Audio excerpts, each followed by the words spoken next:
Welcome to a deep dive. This one's really custom tailored for you if you've, mastered the basics of English and now find yourself at that intriguing C1 level. You can follow the news, get complex films, participate pretty confidently in professional meetings, yet there might be that persistent frustration, right? Yeah. Important, okay, but you're searching for something more, maybe pivotal or crucial. Or instrumental, those subtle shades. Yeah. And you grasp a witty remark, but the words just aren't quite there to fire one back easily. You've moved beyond just survival English. Now you're craving, artistry in your language. It's absolutely the C1 vocabulary challenge. It's where the whole game changes, really. It's no longer about simply collecting more and more words. It's about quality. It's about control. And it's about that subtle nuance. Think of it like becoming a lexical architect. Understanding each word's unique properties and how to place it precisely to build solid, beautiful meaning. Today, we're giving you a blueprint for making that shift, moving you from just rote memorization. Yeah, the lists. The lists, exactly. Towards a deep, holistic, and genuinely, hopefully joyful engagement with words. Okay, so if that feeling, that frustration with just finding the right word resonated with you, then the key to unlocking that artistry at C1, it starts with a fundamental mindset shift. The strategies that got you to C1, they aren't necessarily the ones that will carry you through it and on to C2. That's the crucial insight, isn't it? Many C1 learners find themselves hitting what we sometimes call a plateau of plenty. A plateau of plenty. Meaning so many words already, it actually makes it hard to focus. It can lead to kind of haphazard learning. Okay. Too much choice. Exactly. It's a paradox of choice.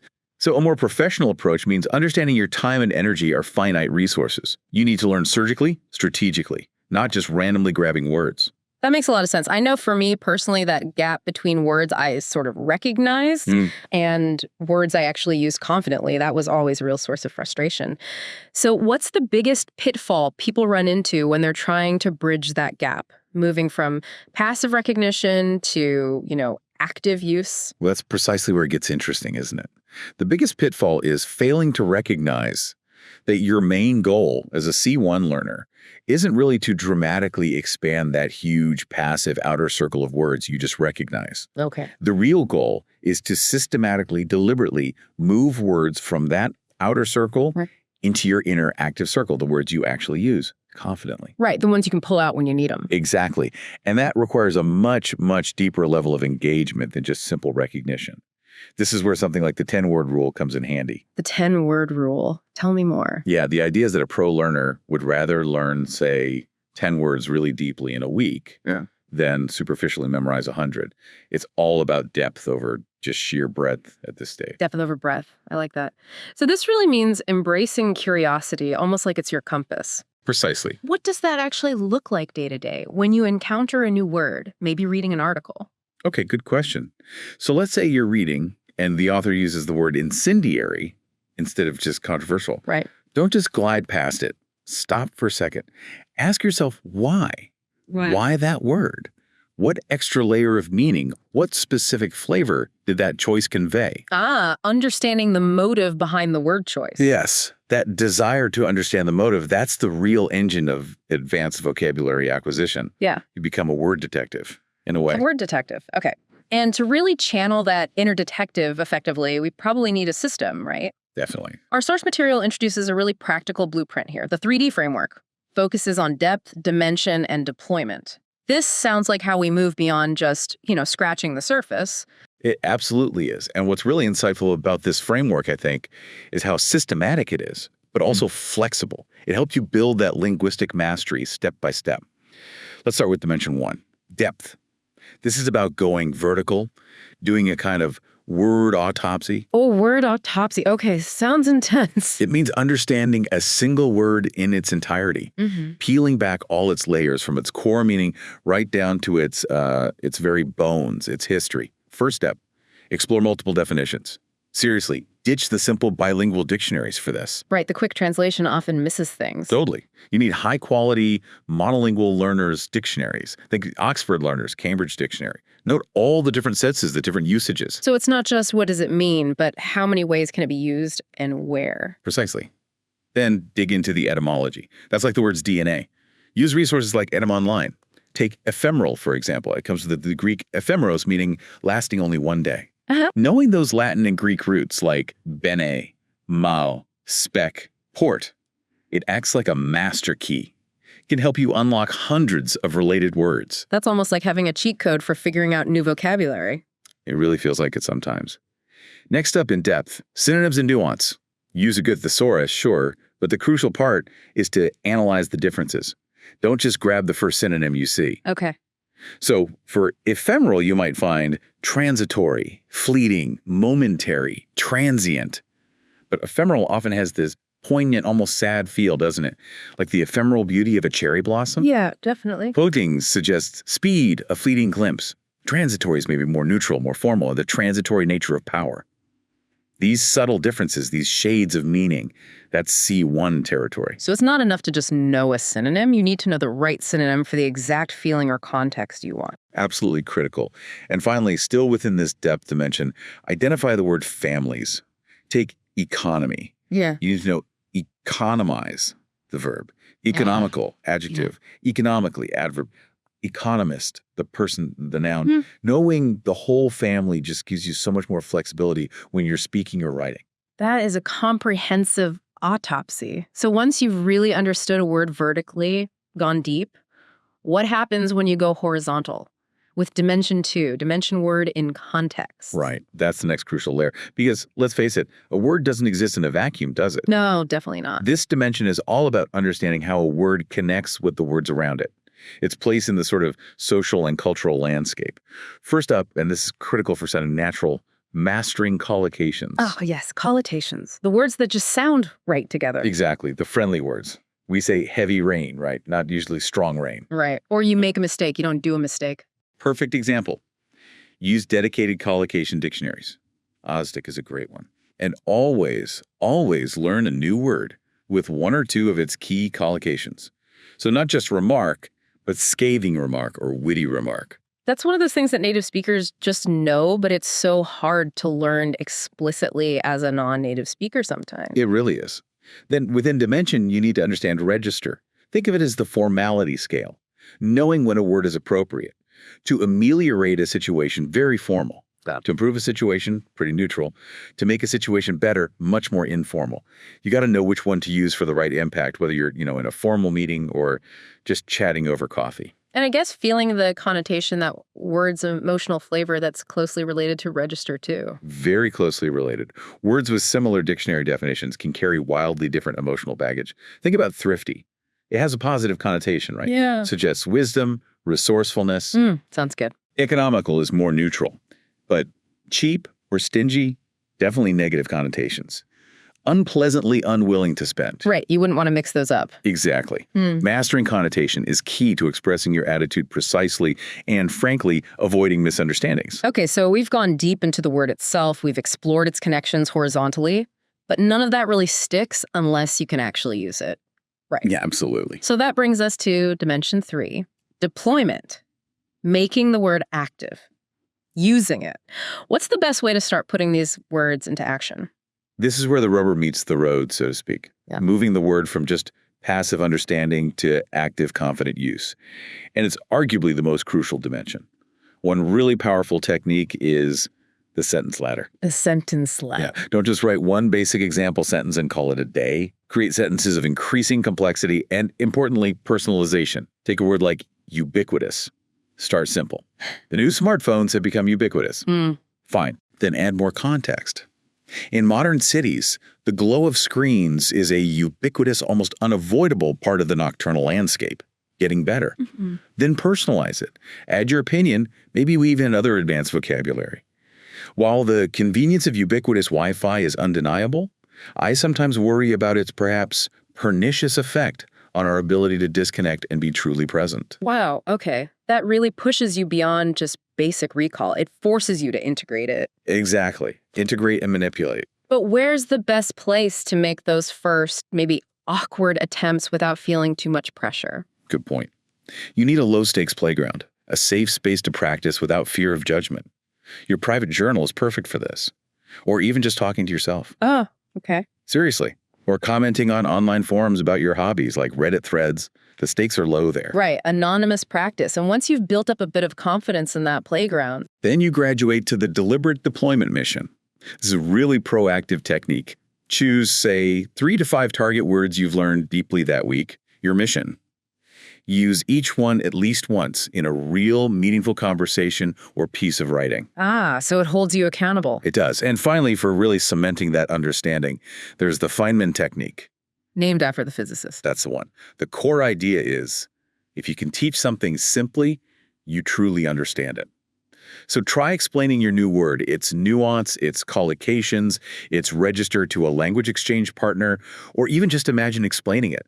That act of articulation, it cements the word in your mind like almost nothing else. That's brilliant. It's one thing to think you know it, but quite another to actually explain it clearly. Okay, this all sounds incredibly robust, this 3D framework. But how does it actually play out in real life for learners? Our sources shared some really inspiring stories, didn't they? They really did. And these stories beautifully illustrate how powerful this structured approach can be when real learners apply it. Take Javier, for instance. He's a diplomat from Mexico City. Okay. His job, obviously, requires incredibly precise, very cautious language for international diplomacy. He mastered depth and dimension by becoming a sort of word connoisseur. He wouldn't just look up a word like sovereignty. No, he'd deep dive. He'd study its etymology, sure, but also use corpus tools to see how it's used in actual UN resolutions. He'd master collocations like territorial sovereignty. And he spent real time focusing on the very subtle but crucial difference between demand and request in diplomatic contexts. Wow, that's a perfect example of how high the stakes can be for a C1 learner. The precision matters hugely there. Immensely. And what about someone with maybe a more creative goal? Yeah. Then there's Lena, an aspiring novelist from Krakow. She wanted to paint vivid pictures with her words, get beyond the usual cliches. She really mastered depth and deployment. Lena kept what she called a sensory lexicon in a personal database. A sensory lexicon, cool. Yeah. She'd meticulously research specific words for, say, different shades of green, verdant, emerald, exploring their connotations, their feel. And she heavily used the sentence ladder for words like crepuscular, relating to twilight.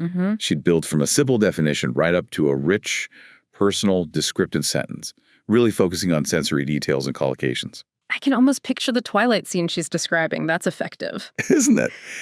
And finally, a different angle. A more business-oriented professional. Okay.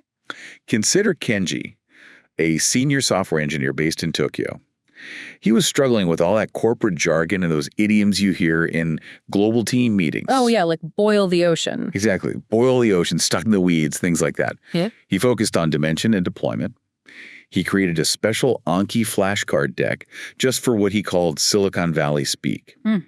He'd research an idiom's origin, its meaning, make a card with a definition and a sentence showing it in context. And crucially, he practiced using them first in low-stakes environments like team chat messages before trying them out at high-level meetings. Smart. Gradual, confident deployment. Precisely. It's a great demonstration of that principle. Those are fantastic real-world examples. It really brings the framework to life. And it's clear that to actually implement this 3D framework effectively, you absolutely need the right tools at your fingertips.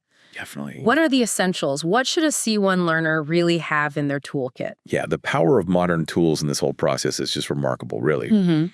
First, as we touched on, you need advanced dictionaries. Go beyond simple translation. Oxford Learners Dictionaries, Cambridge Dictionary, they offer clear definitions and example sentences specifically for learners. That's key. Right. And a good collocation dictionary like Osdic or others is basically non-negotiable at C1. It's your guide to sounding natural. Okay. And don't forget Edym Online. That's your secret weapon for understanding word history, decoding meaning, seeing connections. So no more just blindly guessing which words naturally go together. What else is in the toolkit? Next up, something really powerful. Corpus linguistics tools. Corpus linguistics. Sounds academic. It can be, but there are user-friendly tools now. Think of a corpus as a massive, searchable database of real-world text articles, books, conversations.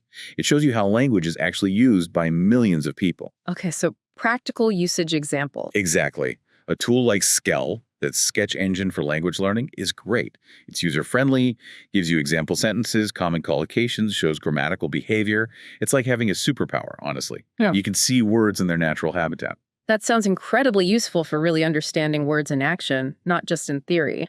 Okay, and for input, what kind of reading and listening should C1 learners be seeking out? This is crucial. Your input must be challenging. Time to ditch those simplified graded readers if you're still using them. Right, you got to stretch yourself. Absolutely. Read high-quality, dense journalism. Think publications like The New Yorker, The Atlantic, Eon, maybe The Guardian's long read section. Dive into literary fiction, too. That's where you find really rich, nuanced language. That's for listening. Similar principle. Seek out intellectual podcasts with articulate speakers. Shows like In Our Time, maybe the Lex Fridman podcast or NPR's Fresh Air. You'll be exposed to a really rich tapestry of advanced vocabulary used naturally. Okay, challenge and input. Makes sense. And finally, to keep all this new knowledge organized and, more importantly, active. What about personal systems? How do you manage it all? Yes, managing the knowledge is key. This is where personal knowledge management systems, or PKM systems, come in. PKM systems, okay. These are basically tools to help you organize, connect, and retrieve all the information you're learning. They become your second brain for vocabulary. Anki for spaced repetition is fantastic, but use it like a pro. Don't just do simple word definition cards. What else then? Use closed deletion cards where you fill in the blank word in a sentence. Use full sentence cards. Use collocation cards. Yeah. Make it active. Okay, more sophisticated flashcards. Exactly. And then tools like Notion, Obsidian, or maybe Roam Research. These let you create your own personal digital lexicon. Imagine. Each new word gets its own page. You can tag it by topic, hashtag science, hashtag formal, hashtag idiom. You can link it to related words you've learned. Embed your sentence ladder examples. Wow, like building your own searchable dictionary. Precisely. It's where your deep learning truly comes alive and gets stored for easy recall and connection making down the line. So stepping back and looking at this whole deep dive, what's really striking is how mastering English vocabulary at the C1 level, it truly marks a transition, doesn't it? It's not just about being a student anymore. It feels like becoming more of a skilled craftsperson, a linguistic artist almost. I like that analogy. It's this definite journey away from just rote memorization, the list we talked about, and towards a really deep, holistic, and actually kind of joyful engagement with the words themselves. Absolutely. By adopting that mindset we discussed, the mindset of a curator, not just a collector. Right. And by employing this 3D framework, depth, dimension, deployment, you genuinely move beyond simply knowing words to truly owning them. You learn to wield them with, well, the precision of a surgeon, perhaps, the creativity of an artist, definitely, and the confidence of a seasoned professional. The words themselves are your raw materials, right? Your marble, your clay. But you are the architect. You have the ability now to build these magnificent structures of thought, to paint vivid pictures with your descriptions, and ultimately to construct a more articulate, more nuanced, and just more powerful version of yourself in English. So the question really becomes, what kind of linguistic masterpiece will you build with the words now at your command?